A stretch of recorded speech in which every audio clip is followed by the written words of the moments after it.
In 1978, a historian walked into a village in West Africa. He was not chasing a legend, he was not looking for anything famous. He was doing the quiet, patient work that historians do, collecting the memories of old people before those memories disappear from the earth forever. He had done this many times before. He expected nothing unusual. He found her in the village of Kinta, an old woman, sitting in her compound, still, watching everything.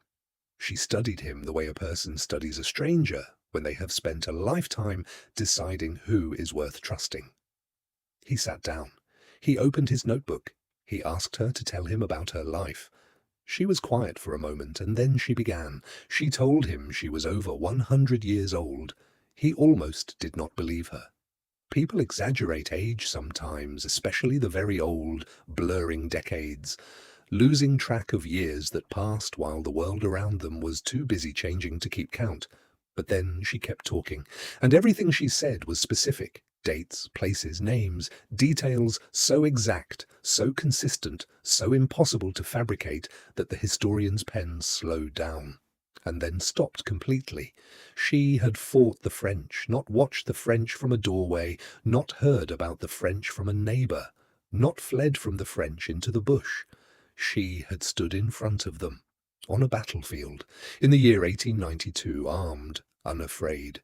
Her name was Nawi, and she was the last living member of a military force so extraordinary, so unlike anything the world had ever produced before or since, that when European scholars first encountered written accounts of it, they dismissed those accounts as exaggeration, as myth, as the kind of story people tell about a place they do not understand. They were wrong. To understand Nawi, you have to understand the world she came from, the Kingdom of Dahomey. In what is now the modern nation of Benin, in the heart of West Africa, Dahomey had stood for over 200 years. It was not a simple place. It was not a primitive place. It had a sophisticated government with ministries and officials who reported directly to the king. It had a system of taxation, a standing military, trade networks that stretched across the continent.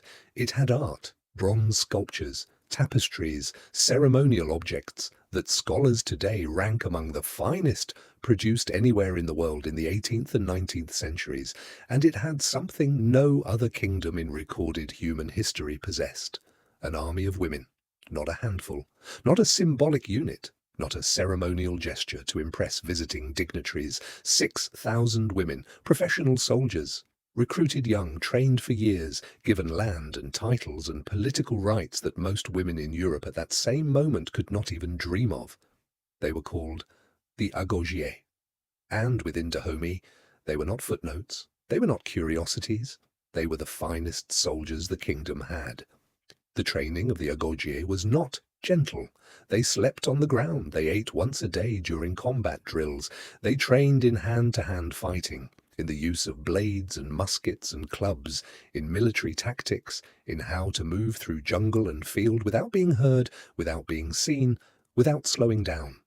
They were taught to silence pain, to carry fear inside their chest like a stone, present but controlled, never allowed to reach their hands or their feet. European visitors who witnessed them train left accounts filled with barely concealed unease. One French officer, a career soldier who had fought across 3 continents, wrote to his commanders specifically about the Agojie. He called them, and this is a direct translation of his words, more dangerous than the male soldiers. He meant it as a warning. At their height, the Agojie made up a full third of Dahomey's entire military. But they were not only soldiers. They sat in the royal council. They advised the king on decisions of war and governance. They held property rights. They had political voice. In the entire world, at that exact moment in the 19th century, there was no equivalent. Nowhere on earth were women simultaneously warriors, politicians, landowners, and legally protected members of a military elite. The Agojie were not ahead of their time. Their time simply had the misfortune of colliding with Europe. But in 1892, the French came, at a place called Agojie, In October of 1892, the bulk of the Agojie army met the French in battle. The French had longer bayonets, repeating rifles.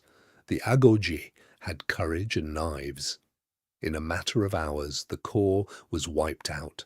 Some survivors, it is said, disguised themselves as the king's wives to stay close to the palace. Some secretly assassinated French officers in the night, and then they disappeared. The French banned them, erased them.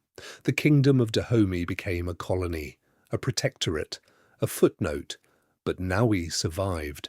She survived the war. She survived the colony. She survived the 20th century. In 1969, while men were landing on the moon, Nawi was still alive, still watching. In 1978, a Beninese historian sat with her in the village of Kinta. She told him everything. She was lucid. She was certain she had been there. In November 1979, Nawi died, aged well over 100 years old. In 2022, a statue was unveiled in Cotonou, Benin, the second tallest statue in Africa, honoring the Agojie. Over a century late, they were real, they were here, and someone tried to make sure you would never know. Subscribe, because there are thousands more stories like this one.